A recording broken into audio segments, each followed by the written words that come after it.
Aufnahme starten. So. Multi-Window Experiences with P5.js. Genau. Darum geht es. So, da habe ich hier noch diese kleine Präsentation. So, starten wir mal. Check-in mache ich jetzt ja hier online nicht. Ja, mein Weg zum Workshop war, wie soll ich sagen? Ich bin gekommen mit 'nem recht guten P5.js und generative Gestaltung Grundwissen, weil ich da ja so einen schönen Kurs in Code in Kontext habe. Da bin ich breit aufgestellt, aber nicht so tief. Also, ich kann sehr viele Dinge, die man so gut in so einem 2 Wochen Kurs mal vermitteln möchte, aber habe eigentlich so tiefergehend selten was gemacht. Damit bin ich gestartet, habe dann mal mich so an die erste Sharing-Data-Technik gewagt mit Window Opener, weil das war das, was ich noch so kannte von früher, sag ich mal. Ja, und dachte, ach komm, da baust du mal was Schönes. Und bin dann doch echt extremst gescheitert und habe mich da so mega verfranst bis hin zu maximaler Frustration. Dann habe ich das irgendwann gecheckt, dass das vielleicht nicht so der ganz richtige Weg ist, habe das zur Seite gelegt und habe mich erstmal auf unterschiedliche Techniken konzentriert, wie man eigentlich Daten austauschen kann zwischen Fenstern. Und da gibt es doch erstaunlich viel. Vieles hatte ich noch nie in der Hand. Von ein paar Sachen hatte ich mal gehört, ein paar Sachen hatte ich mal irgendwann benutzt, aber nur so, weil da gab es schon fertigen Code und ich habe den irgendwie nur eingebaut oder verwendet. Habe dann aber wirklich gut Meter gemacht. So, und dann kam ich wieder zu dem Punkt, wo ich das mit mal einem visuellen Sketch verheiraten wollte, was technisch super geklappt hat, aber wo ich dann wieder an so konzeptionelle Schwierigkeiten gestoßen bin, bis zur maximalen Frustration. Naja, irgendwann habe ich das bewältigt und habe da so Lösungen gefunden, die jetzt hier für diesen Workshop reichen. Ähm, aber da geht noch deutlich mehr. Genau, also was meint eigentlich Multi-Window Experiences? Ausgegangen ist das Ganze von diesem Sketch hier. Beispiel von Björn Stahl, ist ein Designer, Coder, Creative Coder, gucken wir uns nur mal das Video hier an. Ähm, ah, kein Audio, mach das Audio aus. Da. Ähm, so, der hier so einen schon sehr coolen Sketch hat und 2 Fenster verwendet und die reagieren aufeinander. So, und das ist so ein bisschen durchs Netz gegangen, das ist auch bei mir gelandet.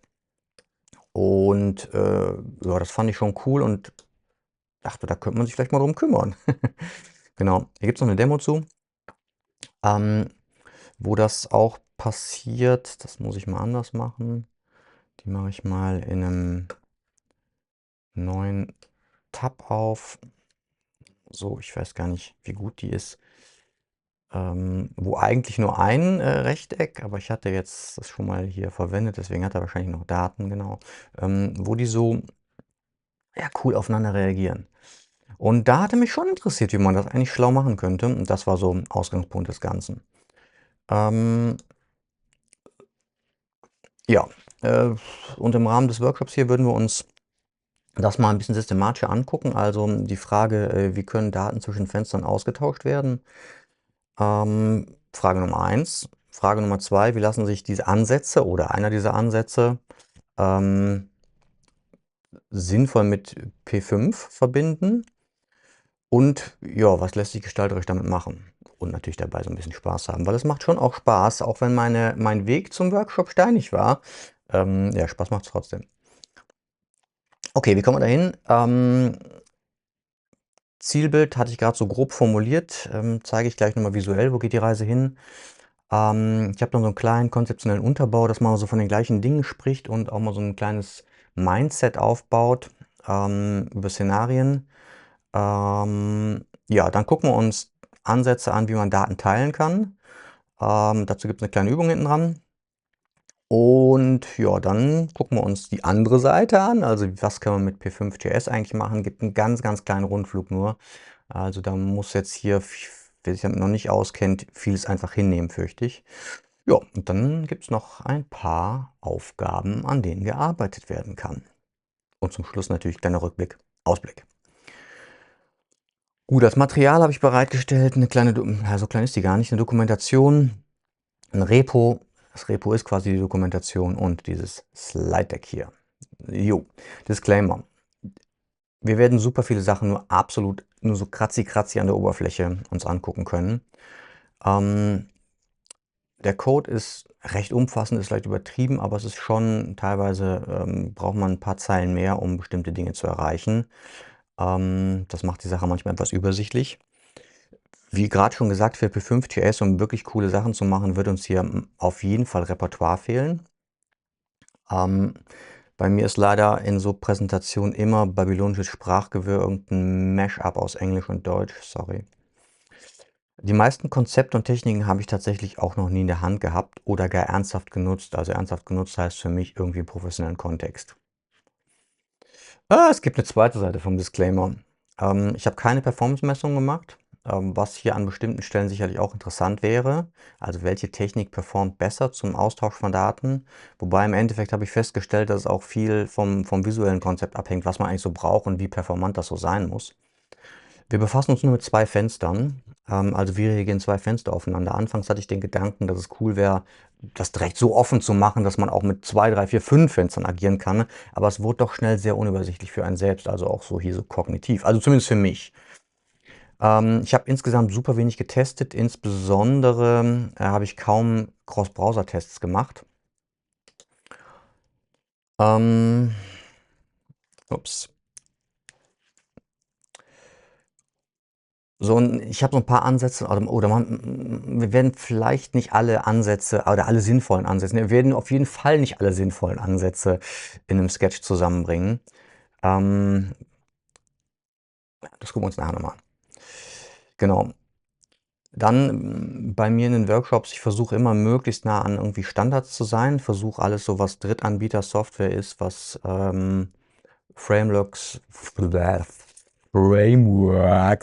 Libraries und Co., das möglichst schmal zu halten, also möglichst wenig Abhängigkeiten zu haben, weil es mich einfach interessiert, zum einen, was gerade mit Standard möglich ist, zum anderen aber auch, weil so ein Workshop bei mir, der lebt dann so ein bisschen länger und wenn ich ihn dann nächstes Jahr nochmal halte und erstmal 75.000 Abhängigkeiten installieren muss, habe ich und vielleicht auch noch irgendwelche Major-Versionen integrieren muss, da habe ich in der Regel keinen Bock drauf.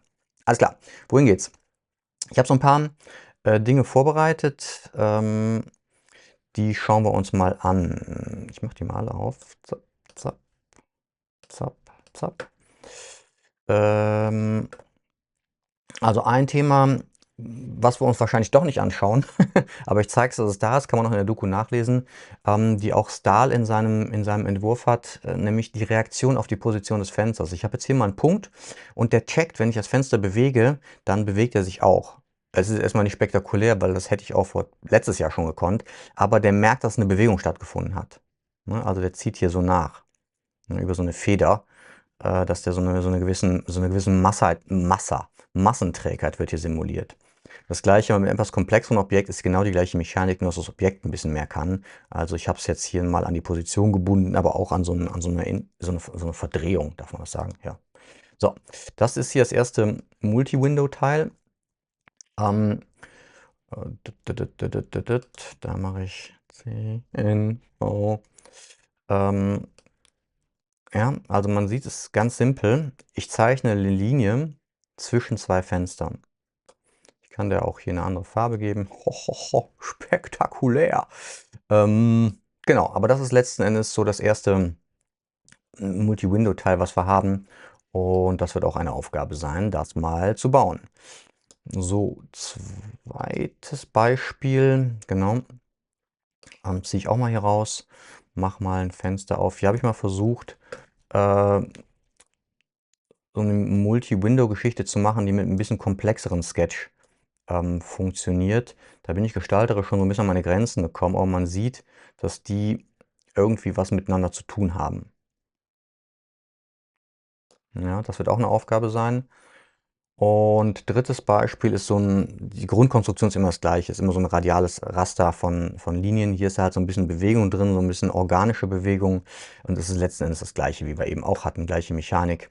Und hier ist die Idee auch, dass man irgendwie versucht, mal gestalterisch irgendwas zu machen, wo die irgendwie miteinander interagieren, irgendwie aufeinander reagieren. So, da wollen wir hin. Alles klar. Dann gucken wir uns doch mal ein paar Szenarien an. Also, welche, ja, hier Deutsch-Englisch gemischt, ich bin ja nicht gut drin. Welche Multi-Window-Cases können betrachtet werden? Das ist ganz cool. Das hätte ich gestern besser am Anfang gemacht, bin ich aber nachher erst drauf gekommen. Also, das, was wir gerade gesehen haben mit dem Punkt beispielsweise, das ist ja eigentlich eine Single-Window-Geschichte. Aber das Fenster interagiert mit dem Screen, wo es drauf ist. Also es hat irgendwie die Position dieses Screens, dieses Fensters auf dem Screen hat einen Einfluss. So, das wäre das erste Szenario, auch wenn es kein Multi-Window ist. Aber es nutzt irgendwie den Kontext, also in dem Fall den Screen, orientiert sich an diesem Kontext irgendwie. Genau. Nächstes, das ist das erste Multi-Window-Szenario. Wir haben verschiedene Fenster und ja, die machen einfach irgendwas. Die könnten zum Beispiel, ähm, können wir die Distanz voneinander, mit der möchte ich irgendwas machen. Wenn die Fenster näher zusammen sind, dann soll irgendwas passieren oder was anderes passieren, als wenn die Fenster weiter auseinander sind. Dann ein Punkt, die Lage zueinander. Also ich habe das mal hier bei diesem Winkel ausgedrückt. Aber letzten Endes ist es nichts anderes als eine Position, aber man könnte es auch so ein bisschen eher als Lage auffassen, mit dem man was machen könnte. Also dieser Winkel kann interessant sein. Dann ist es eigentlich auch nichts anderes als die Lage, aber ich hatte jetzt bei den Dingen, wo ich mich mit beschäftigt habe, ähm, teilweise auch drüber nachgedacht. Ich habe es im Endeffekt nicht implementiert, aber so rechts, links, da bin ich gerade auf der rechten Seite oder auf der linken Seite, ähm, könnte, könnte ein Szenario sein. Dann, das habe ich nicht implementiert, ist aber natürlich auch ein interessantes Szenario, Intersection. Also ich habe Fenster, die liegen übereinander und die haben irgendwo einen Bereich, wo sie sich überschneiden und damit könnte ich irgendwas Besonderes machen.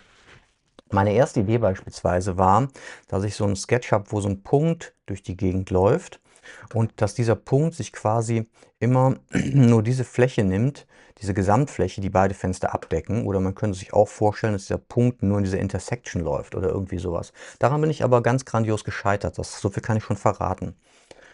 Genau, dann, ich habe es mal Casting genannt, Overlap, Handoff, Transfer, könnte man es nennen. Ich habe keinen Begriff dafür gefunden, aber die Idee, die auch Stahl in seinem Entwurf hat, wenn ich die Fenster jetzt übereinander ziehe, dass vielleicht ein Objekt, was eigentlich zu einem Fenster gehört, dass das dann von dem anderen Fenster übernommen wird. Habe ich auch keine Implementierung, aber eine Aufgabe zu, dann können Sie das nämlich mal bauen. Genau, und dann eine Geschichte, die ich auch nicht weiter verfolgt habe, aber die natürlich auch cool ist, die ich anfangs auch mit drin hatte, den Gedanken, natürlich wäre es super cool, wenn wir das auch zwischen verschiedenen Geräten machen könnten. Knick, knack. Ja, also eine Multiscreen-Szenario. Das war so die konzeptionell-gestalterische Seite. Was gibt es eigentlich für Fälle, die man betrachten könnte? Gucken wir uns jetzt mal an, woher so die Daten kommen und wie wir sie austauschen können. Also es ist hier letzten Endes eine visuelle Repräsentation der technischen Konzepte, die wir uns angucken. Also, ähm, Position auf dem Screen. Das Fenster weiß, wo es auf dem Screen angeordnet ist. Ich habe das hier mal unten verlinkt, das Window-Objekt und welche Eigenschaften es hat, und Screen X und Screen Y sind letzten Endes Eigenschaften davon. Mit Vorsicht zu genießen teilweise. Denn wir haben ja manchmal so Multi-Window-Anordnungen, wie ich es jetzt hier auch habe. Monitor ist unten oder Rechner ist unten, Monitor ist oben drüber. Was ist Hauptmonitor? Da muss man so ein bisschen aufpassen. Das hat natürlich auch Einfluss auf die Position. So, aber darüber können wir die auslesen. Dann gibt es ein Konzept, das ist auch das, mit dem ich gestartet bin, weil ich es noch von früher kannte. Grüße an webnotiz.de und Sven. Also so 1998 oder so. Da habe ich mich das letzte Mal so richtig intensiv damit beschäftigt. Genau, da ist letzten Endes ist das ja so ein Controller-Pattern. Ich habe ein Hauptfenster und aus diesem Fenster heraus öffne ich ein weiteres, ein Pop-up-Fenster, was ich dann steuern kann, oder die können aufeinander zugreifen über Window Opener und ja, darüber können wir letztendlich auch Daten austauschen. Nächster Ansatz: Es gibt die wunderschöne Broadcast Channel API. Kommen wir nachher noch ein bisschen genauer drauf. Und da können wir ich habe es jetzt hier über Window Post Message gemacht, was eine Methode auch des Window Objekts ist, und habe dann mit Hilfe dieser Methode über die Broadcast Channel API Daten getauscht. Das ist schon ganz cool, das gucken wir uns gleich mal genauer an, und scheint fast wie dafür gemacht für den Use Case hier. Also da mache ich einen Channel auf und dann können sich verschiedene Clients an diesen Channel subscriben und können dann mit so einer eventbasierten oder so einer PubSub Architektur Daten austauschen.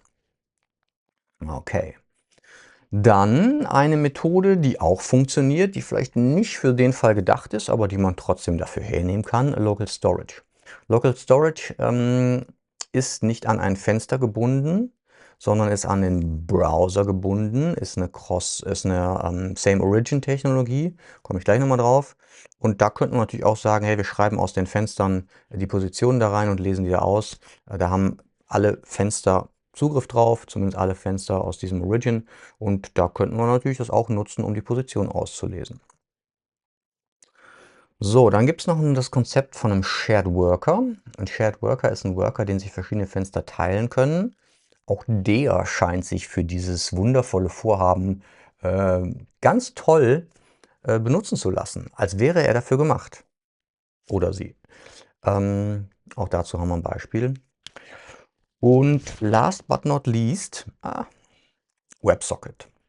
Nicht implementiert hier, habe ich kein Beispiel zu, aber das ist natürlich eine Möglichkeit, wenn wir dieses Multiscreen-Szenario bauen wollen, aus meiner Sicht die einzige Möglichkeit, zu sagen, wir brauchen nochmal irgendwo eine weitere Komponente, wobei vielleicht geht auch hier Peer-to-Peer was, habe ich nicht drüber nachgedacht. Aber WebSocket wollte ich hier noch aufführen, da brauchen wir eben eine externe Komponente, über die das läuft, würde auch funktionieren, gucken wir uns aber heute nicht an.